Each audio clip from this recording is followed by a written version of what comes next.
And reacting to the U.S. raid that took out a key ISIS commander in Syria. One House Democrat calling it, quote, a striking and risky success. Joining me now, Republican Congressman William Hurd of Texas. He is a member of the Task Force on Combating Terrorists and Foreign Fighter Travel and a former CIA undercover operative. Congressman, great to have you here this Sunday morning. Clearly, the fight against ISIS is taking on a different complexion. And with that in mind, I want to talk to you. You just got back from the Middle East and Europe just a few days ago. You were there to examine the foreign fighters' pathways into Iraq and Syria. What was your biggest takeaway from that trip? The biggest takeaway is that our European partners need to do more. We provide thousands of names of individuals connected to terrorism, and when travelers are going throughout Europe, the Europeans aren't checking those travelers to those names or to our watch list. You know, that needs to be improved, because that's a significant way that we can stop these folks from going into Turkey and then ultimately into Syria. But what control, do you think the U.S. has in terms of forcing those countries to be more diligent about checking their borders? Well, I think the French recognize this. After the Charlie Hebdo attacks, they started changing their behavior and how they're operating. Another thing that we should be doing is we need to be working with our local partners a lot more in that region. That's the Peshmerga in northern Iraq, Sunni tribes in Iraq as well. We've killed about 11,000 to 14,000 members of ISIS over the last few months, and we need to be doing that with our partners. And when you talk about the regional partners, talk to me, though, about the complexities of cultural, ideological, religious, tribal, and political alliances. I mean, how does that all get in the way?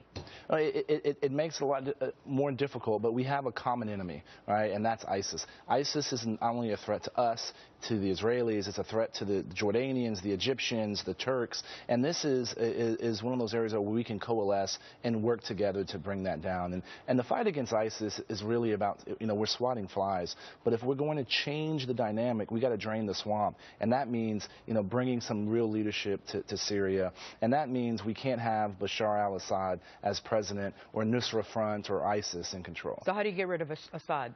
Working with our local partners. There's not a what Syrian, do you mean working well, with look, there's not a Syrian Thomas Jefferson, right? And so all the folks that have had some credibility in those regions has been killed by Assad in this fighting. And so we got to make sure that we have good on the ground intelligence that understand these groups, that understand the people that are trying to lead this country, and that we're supporting them. And we need to be a lot more aggressive. The attack on Abu Sayyaf is a perfect example of how aggressive intelligence can work, and we need to be doing more of that. Talk about tamping down the social media process of ISIS. What do you do? Look, we got to the issue and how ISIS is leveraging social media. They're hitting tens of millions of people at a time, but we have to address that, what they're doing. They're enticing young men to go to Syria for adventure and to fight.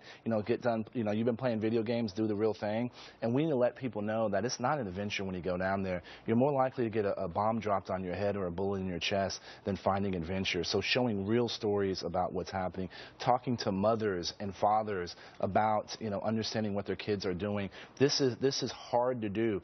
This is something that has what's caused Al Qaeda to grow. It's causing ISIS to grow, and we have to address that underlying concern. And that means we need to use our partners, the folks in Syria, in Jordan, in Afghanistan, in Iraq. Those are our Arab partners. Need to be talking about how this is bad for the country. Congressman William Hurd, I'd love to talk to you more, but I am out of time. I do appreciate your time this morning. Thank you. And stick around. We'll have more news after